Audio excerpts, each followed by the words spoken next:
Ivanka Trump is sending her best wishes to husband and wife-to-be Prince Harry and Meghan Markle, though her belated congratulations have critics questioning whether she's actually trying to score an invitation to the royal wedding for her and husband Jared Kushner.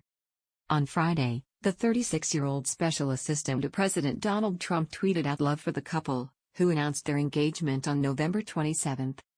Wishing Meghan and Prince Harry a lifetime of love, laughter and happiness together, she wrote over the course of 2 tweets, while also sharing an article that Harry and Meghan had chosen May 19 as their wedding day. "I have no doubt that this couple will do extraordinary things, both individually and collectively. Congratulations." While her words appeared supportive, many replied that she was simply trying to score an invitation to the nuptials.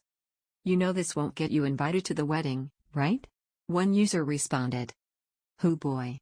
It's so transparent that you're practically begging for a royal wedding invite." "Not gonna happen, princess," said another. "It remains unclear whether or not the first daughter or her famous family will be invited to the royal wedding." A spokesperson for the royal family declined comment to People. Markle appears to think highly of Trump, having written about her admiration for the mother of 3 on her blog The Take back in 2014. "Staggeringly beautiful, no question, but so incredibly savvy and intelligent that she has not just carved a niche for herself under her father's famed Trump notoriety, she has undoubtedly created her own empire," Markle wrote in the blog post, which also included an email interview with the businesswoman.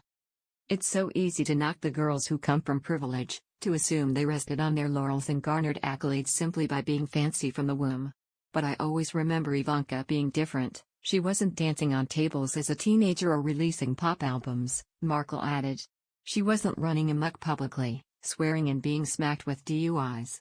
Instead she was graduating from the Wharton School, cum laude, I might add, launching the Trump Hotel collection, and building her own brand."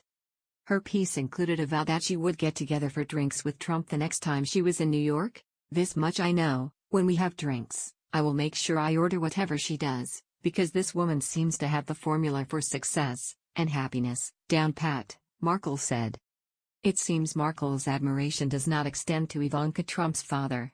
The actress spoke out against the then Republican presidential candidate in an interview on The Nightly Show with Larry Wilmore in May 2016.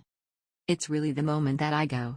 We film Suits in Toronto and I might just stay in Canada," she said, when asked if the momentum surrounding the 71-year-old former Celebrity Apprentice host could be stopped. The Independent reported, "I mean, come on, if that's reality we are talking about. Come on, that is a game changer in terms of how we move in the world here." Markle also called Trump divisive and misogynistic, pointing to female voters. "I think it was in 2012, the Republican Party lost the female vote by 12 points, she said. "That's a huge number, and with as misogynistic as Donald Trump is and so vocal about it, that's a huge chunk of it.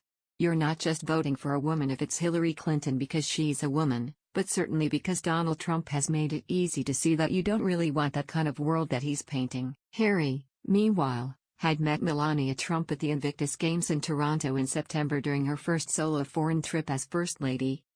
Wearing a black and white dog-tooth Dior suit, Melania, 47, was all smiles as she shook hands with Harry and posed for photographers in the Yorkville East conference room of the local Sheraton Hotel. The two then sat on cream-colored leather seats with the respective flags for each of their countries behind them and a white orchid sitting on a table between them, briefly chatting in front of pool reporters. "Thank you.